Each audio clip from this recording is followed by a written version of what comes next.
Welcome to Walk in the Park. My name is Tony Ingraham. Walk in the Park. You can see all of our shows at walkinpark.com.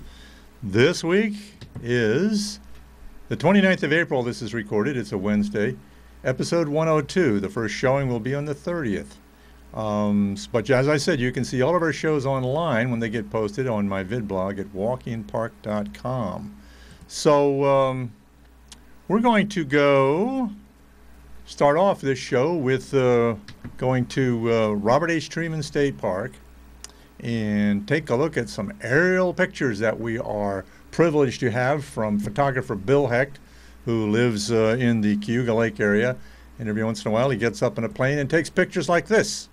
This is looking at Enfield Glen. That's that wooded ravine there in the middle of the picture, running from the west on the right to the east on the left, and then that big valley going to the south in the upper part of the picture. That is Inlet Valley, where Cayuga Inlet comes north from the upper part of the picture and heads down to the left side of the picture towards Cayuga Lake and Ithaca and so forth. So really some great shots. Now this is moving over to the northwest corner, again looking at the same perspective, seeing Cayuga Inlet out there, the Inlet Valley, excuse me, and we're zooming in on the upper park, and then the ravine extends about 2 miles down to the lower park where the swimming area and so forth is in our. Okay, now swinging right around looking at the upper park entrance, zooming right in. Isn't that an amazing shot down Enfield Glen?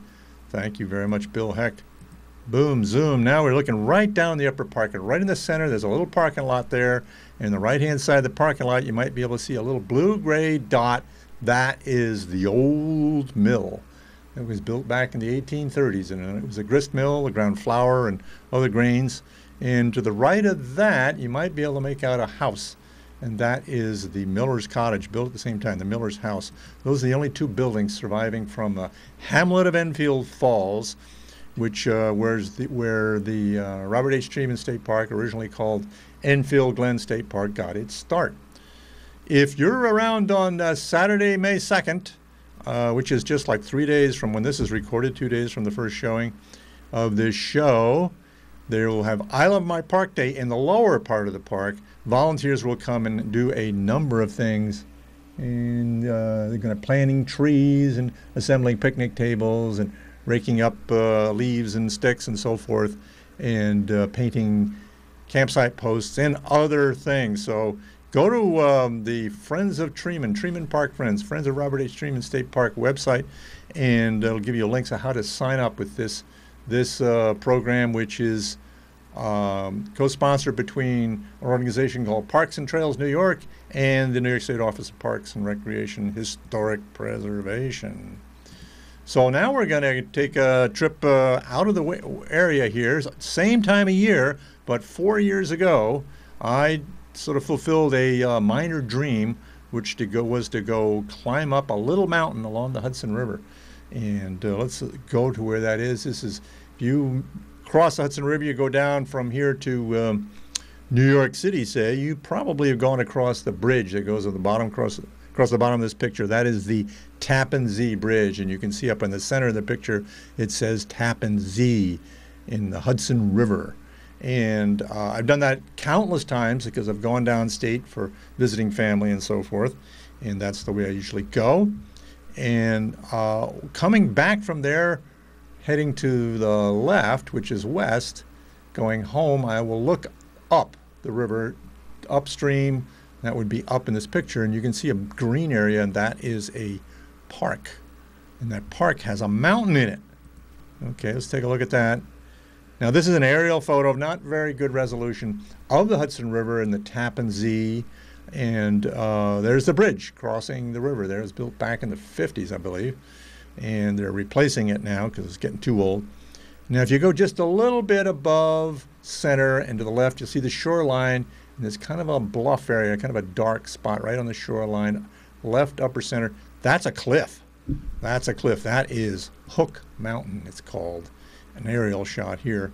And Hook Mountain is the northern end of what's called the Palisades Cliffs, which runs quite a distance from down in New Jersey all the way up about 30 miles maybe north of New York City, so maybe 50 miles or so in all.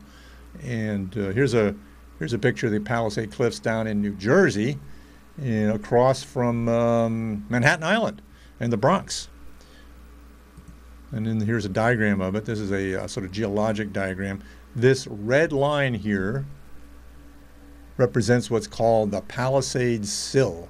And the Palisades Sill is a layer of rock that comes to the surface at the Hudson River, and it's a very hard rock that was created by the intrusion of some molten material that melted because the continent was splitting apart. This was a giant continent back 200 million years ago, was splitting apart. Pangea, you may have heard of it. And the Atlantic Ocean opened up, and that loosened things up, and some rock melted and squeezed in between other rock layers, and this is the Palisades Rock now, which is a kind of rock called diabase. It's an igneous rock. It's a sort of like basalt, kind of a subvolcanic rock, they call it. So this is a tremendous cliff along here. It's real good for rock climbing, and it's a beautiful, beautiful backdrop to the Hudson River. So we're going to go take a look at the upper end of that, which is Hook Mountain, and this is one of the highest parts of it. Is well, let's see if we can get the whole idea here. Yeah, I'll go to the upper Palisades here. If you look at go back to this picture. If you look at the river goes north and it widens in the top of the picture, that is the Tappan Zee. And in the very upper part of the picture, it might not even be visible on your screen. It takes a little jog, and that's Hook Mountain. And that's where the cliffs really rise. Down around New York City, down in New Jersey, the cliffs are maybe 300 feet high. Hook Mountain is over 700 feet above the river. So that's really quite a scene. So we'll get a little closer in here on this map. And this shows Hook Mountain State Park, and then there's a hiking route on this particular map here. Not exactly what I did, but close. And there's a Hudson River on the right, the Tappan Zee. Tappan, by the way, was the name of an Indian tribe in the area, I'm told, I've read. And Zee is a Dutch word meaning sea or lake or something like that. This is one of the widest parts of the river, so it was the Tappan Lake, I guess, the Tappan Sea. And Rockland Lake is behind Hook Mountain, a little bit higher elevation than the river itself, so the mountain's in the way, the cliff.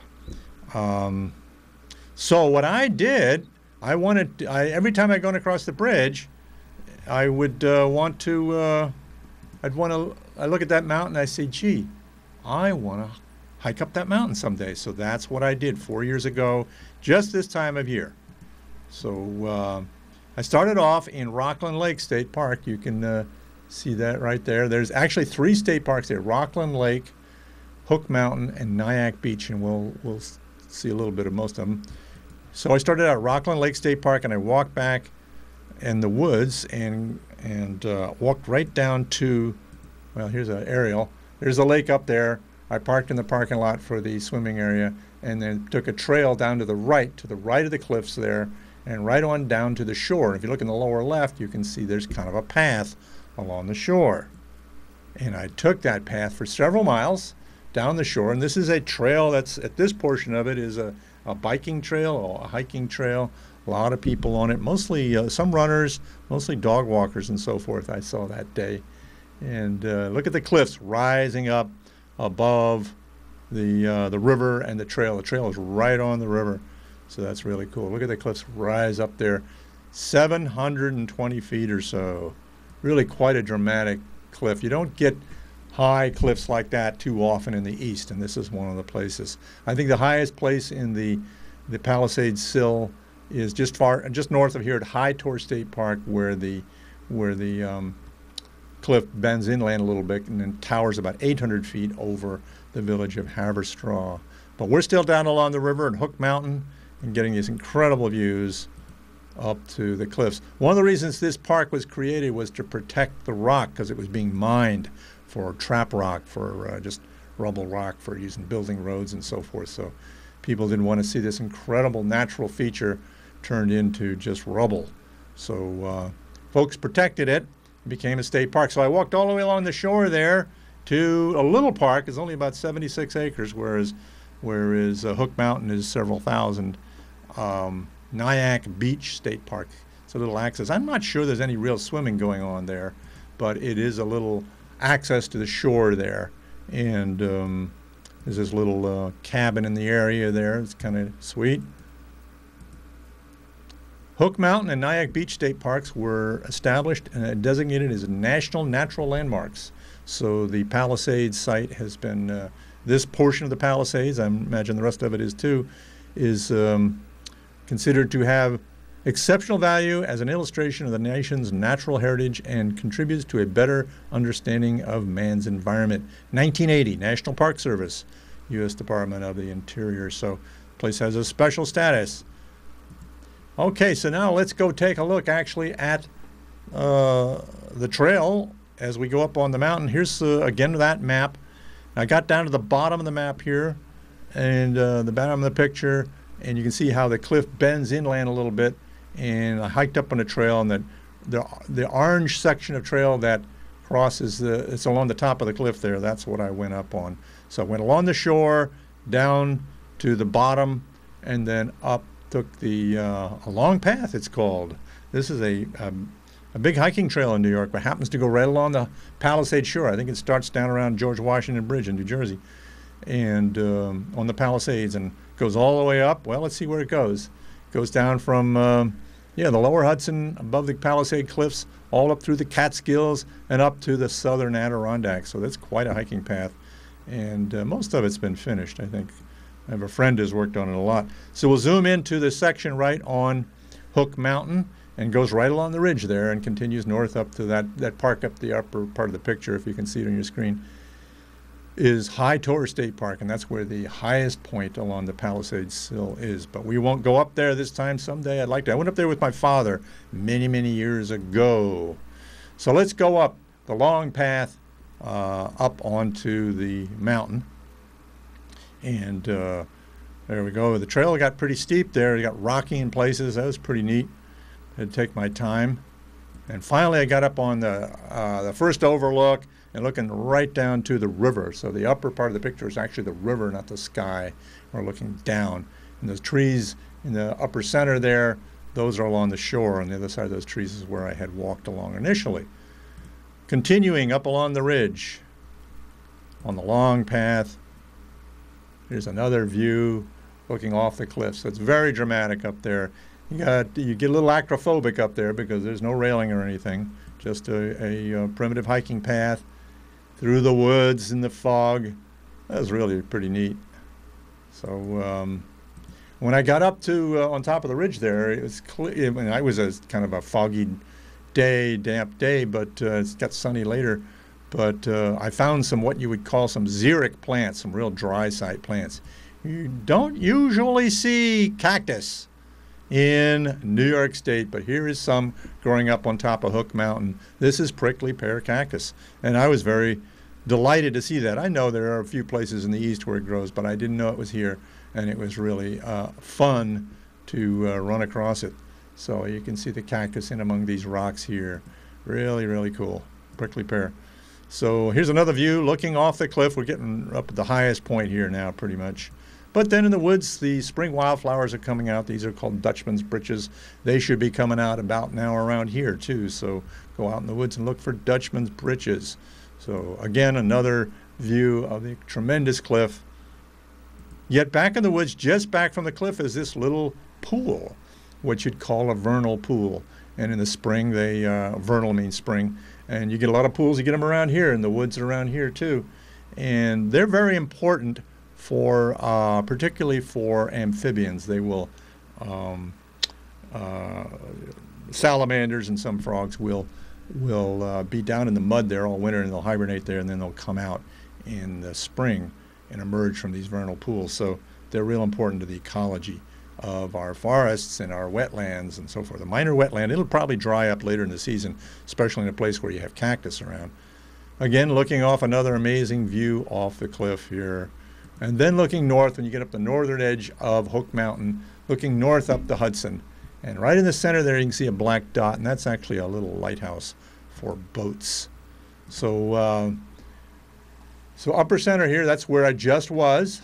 And I followed down through the woods. The trail goes down through the woods, and I went back to Rockland Lake State Park. And so that's Rockland Lake in the back, and then Hook Mountain in the middle area there. And that's where I returned to my car, and I left. So we're gonna take a look at a short, beautiful little video. I think you'll think it's beautiful, that I made of that day that kind of summarizes the day. Let's get this up here. Get it working.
Okay.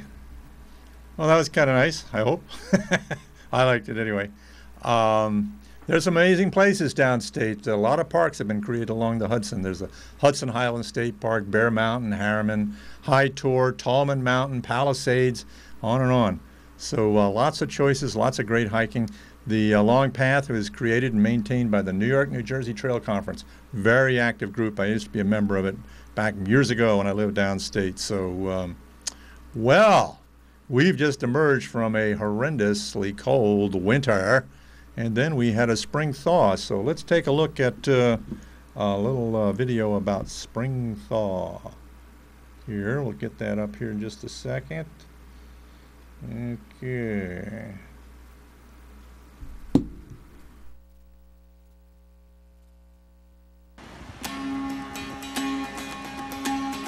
The city of Ithaca, New York is framed by two big waterfalls. Both put on a show when the water is high.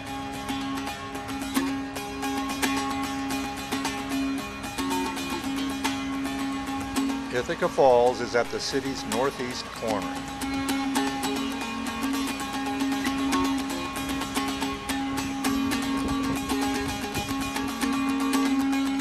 Buttermilk Falls is at Ithaca's southwest boundary.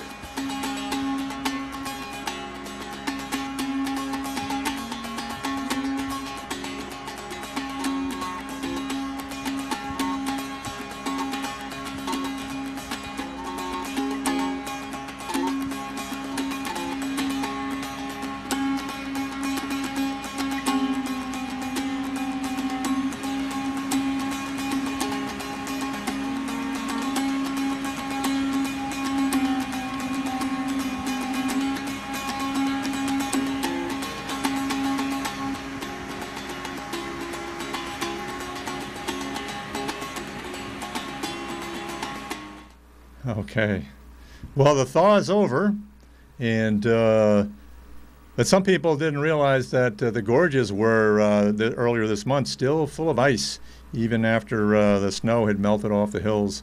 And look at these guys here. They just couldn't wait to get in the gorge. It was a somewhat warm day, and they trying to bypass these enormous ice formations on the trail. So that's pretty risky. People have lost their lives doing that sort of thing, and they get big frowns from the park police. So fortunately, that's history now. And now the trail. I just went on the Gorge Trail at Buttermilk Falls, and that's where these previous icy pictures were. That's completely open now for the season, and I went up and down the gorge yesterday and took a few shots. So it's just really nice. You can get out in some of these gorges now. I haven't checked on the Upper Treman Trail yet, but I know they may not quite be open yet. But Buttermilk is open, and much of Treman's trails are open, just their upper gorge. I'm not sure whether they'll have that open this weekend or not. I meant to call. But anyway, the Gorge Trail at Buttermilk Falls. This is the very top of the waterfall of Buttermilk Falls. I looked down. I didn't go any farther down. I started from the upper end of the Gorge Trail. People along the trail getting out and enjoying it. And they have to clear the rock. Not only does the ice have to melt out, but they have to knock all the loose rock off the cliffs before they can open the trails. And sometimes that's frustrating to people. They don't realize there's a rockfall hazard. So guys got to, or not always guys, workers have to come down the cliff on ropes and clean off the rock above the trail so it doesn't fall on you. This is Pinnacle Rock, one of my favorite spots in the gorge, not far from the upper park. And here's the little waterfalls just down below it. You see somebody up on the steps there on the trail on the upper right. So pretty cool. Last week, before the Gorge Trail was open, I went on the Lake Treman Trail around Lake Treman, little lake in the upper park. You drive the park road to the end in the upper park to the Lake Treman, the upper picnic area, Lake Treman picnic area. And there's about a 1.5-mile trail that goes around the lake, crosses the dam, and it's really a beautiful trail. A lot of wildlife along there. This is what's left of Lake Treman. Most of Lake Treman now is marsh. This was built back in, I don't know, the 30s or something, and it's silted in. So it's mostly marsh now, which is actually pretty good for wildlife. Here's some one of the first wildflowers you see in the season, which I did see then along the trail. This is hepatica. So there's lots more stuff out now, looking like things like those Dutchman's britches, but many other things as well. My favorite wildflower trail in the state parks around here is the Bear Trail, which is in Upper Buttermilk as well. And it's called the Bear Trail not because there's a lot of bears on it, but because on rare occasion a bear has been seen in the upper park, so they call it the Bear Trail. But you're not going to meet a bear. I never have anyway. And one of the earliest things, actually earlier in the hepatica to come up, is this strange plant. You may know it. It's called skunk cabbage. And that hooded thing it's what they call their spathe, and inside it is a round ball with flower parts on it. And it will come up actually through the icy ground and sometimes even the snow. And then when things warm up enough, the foliage that will grow up out of the stored food in the roots, like all spring wildflowers, and it will grow up and up, and the flower will decline and form its seeds. And there's a whole big patch of them along the Bear Trail there. That patch comes up every year. It's probably older than I am, and that's saying something. So, and here they are a little farther along in the spring, and they'll get even more lush than this. And also along the Bear Trail, last week I saw some hepaticas, and so, here's closer in on these hepaticas. So lots of other stuff out on the trails now. If you go to the 6 Mile Creek Wildflower Preserve, that's probably the premier place to see wildflowers. And it's a little lower elevation than Upper Buttermilk, so the season will be advanced. So I'm sure there's plenty going on there now of the early spring wildflowers, things like bloodroot and squirrel corn and many other flowers. So soon I'll try to show a picture, a little video I have of some of the early spring wildflowers.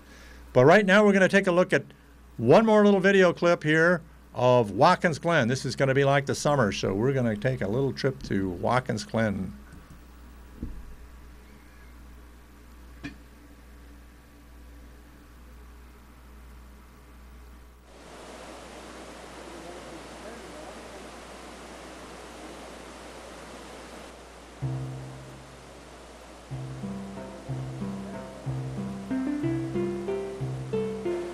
Cavern Cascade is at the head of a little section of gorge. Indeed, most sections of the Glen have waterfalls at their upper ends, because waterfalls have cut them in the first place. There once may have been a pothole at the base of Cavern Cascade, being drilled by the force of the waterfall, swirling stones, gravel, and sand.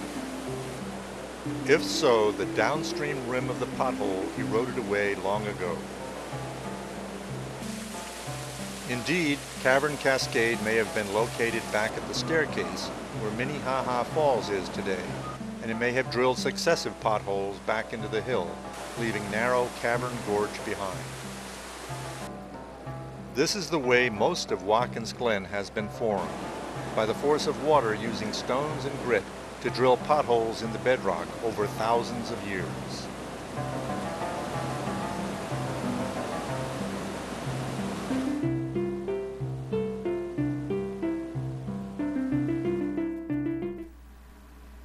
Okay, so that's my latest Park Minute series. I do post them on the internet, and I just show them on this station. So station manager puts them in at various places in the schedule. So enjoy the woods. They're opening up. They're getting the trails opened. But take precaution. This is the time of year. Not only are we getting out, and the birds are coming out, and the wildflowers are coming out, but also things like ticks, deer ticks, so-called deer ticks, which actually get their Lyme disease, mostly from mice. And if you want to take precautions there, go look up online, find good directions about how to protect yourself. I bought myself a pair of tick gaiters that I got online that are actually treated with an insecticide, and put them around my boots and ankles. Okay, well, that's all we've got for today. Thanks for joining me, and be safe, and we'll see you again soon.